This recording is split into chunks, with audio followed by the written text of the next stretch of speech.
That's the film which took home the Best Picture Oscar for the movie year 1967, competing with Bonnie and Clyde, The Graduate, Guess Who's Coming to Dinner, and Dr. Dolittle.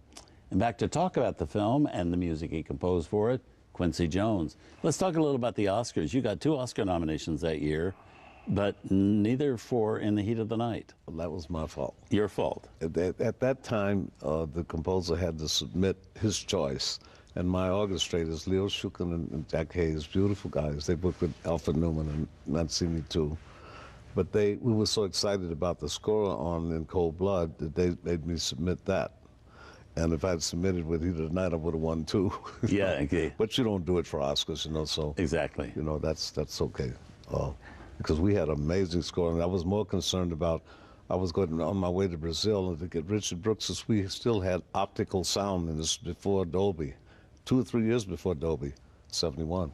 And you'd record magnetic and optical and just take all the sound away. And we had low basses and everything in Cold Blood. And 2 basses representing the Killers. And I talked to Rich and said, we have to get engineers to go to all the first-run theaters to adjust the speakers so we get below 100 cycles, because there's a 100-cycle cutoff with optical, you know. And we had to always fight for the sonic side of it. And he did. He went to 65 theaters and fixed all of the speakers. Richard was an amazing guy, amazing director, man, amazing friend, too. You've had some amazing experiences with some.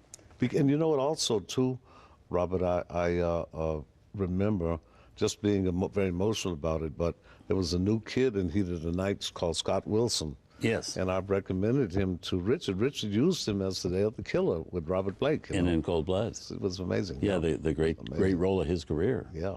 Yeah, and that was you. Amazing. Well, we're going to move on. Up next in our lineup of films for which Quincy Jones composed the score, our next one also stars Sidney Poitier and involves another Sidney, director Sidney Pollack. There's 3 of them. In fact, yes. It's the film which marks Sidney Pollack's debut as a movie director. It also co-stars the wonderful Anne Bancroft. Tonight on Turner Classic Movies, the music of Quincy Jones continues to carry us through the evening with the slender thread. Then you'll be jonesing for more dollars. And Quincy pulls off infectious riffs for the Italian Job.